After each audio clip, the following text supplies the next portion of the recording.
Hello বন্ধুরা, আমি আবার এসে গেছি। আমি স্বর্ণালী, এই স্বর্ণালীর সংসারে তোমাদের কাছে নতুন ব্লগ নিয়ে আবার পৌঁছে গেছি। তোমরা কেমন আছো? আমি খুব ভালো আছি, খুব খুব ভালো আছি। তোমাদের আশীর্বাদ আর তোমাদের এত এত ভালোবাসা, এভাবেই তোমরা আমাকে ভালোবাসা আর আশীর্বাদ দিতে থেকো, তাহলে আমি খুব ভালো থাকবো। আর আজকে কী কী করেছি তো দেখাবোই, কিন্তু তার আগে তোমরা লাইক শেয়ার কমেন্টটা করতে ভুলে যেও না প্লিজ।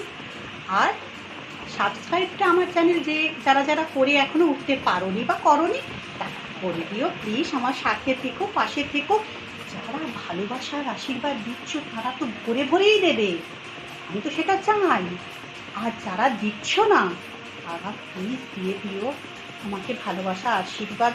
তোমরা দিও, তবেই তো আমি তোমাদের হাত ধরে অনেক দূর পৌঁছাতে পারবো। তাদের সাথে থেকো, পাশে থেকো। কি বন্ধুরা, থাকবে তো পাশে? চলো দেখাই আজকে। প্রথমেই করে নিয়েছি এই যে দুধেশ্বর চালের ভাত,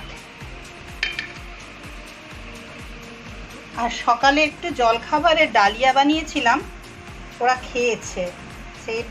সেই ডালিয়ার একটু রয়ে গেছে। এতে পেঁপে, আলু, গাছের টমেটো, কাঁচা পাকা টমেটো, ধনেপাতা, কাঁচা লঙ্কা আর কি দিয়েছি, আর সয়াবিন দিয়ে বানিয়েছি হালকাই। আর পেঁয়াজ তো আমি ডবকা দিয়ে একটু হালকা নেড়ে, তেলে খুব কম তেলে নেড়ে আমি একবারে কুকারে 2টো সিটি দিয়ে নিয়েছি। আর এই যে মরমরে আলু ভাজা, এটা আমার ছেলের খুব পছন্দের।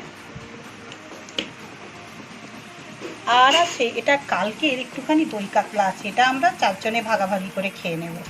একটুখানি অল্প, খুব সামান্যই আছে। আর কালকের এই যে শুক্তো আছে, এই শুক্তোটা গরম করে রাখলাম, এটাও খাওয়া হয়ে যাবে। আর বানিয়েছি দেখো আজকে লাউ চিংড়ি বানিয়েছি। এই যে দেখে নাও, সবাই দেখে নাও লাউ চিংড়ি। যারা যারা খাবে, খেতে ইচ্ছুক, ভালোবাসো যারা, তারা সবাই চলে এসো। আর এটা একটু তুলে রেখেছি একজনকে পাঠাবো বলে।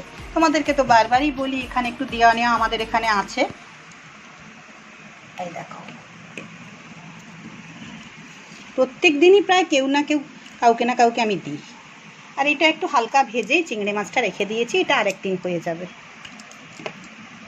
ফ্রিজে গ্রিন চাটনি রাখা আছে, আজকে পেঁয়াজ, লেবু, লঙ্কা কিছু কাটা নেই, কেটে নেব। দই মিষ্টি তো আছেই। চলো তাহলে আজকের মতো এইটুকুই রাখি।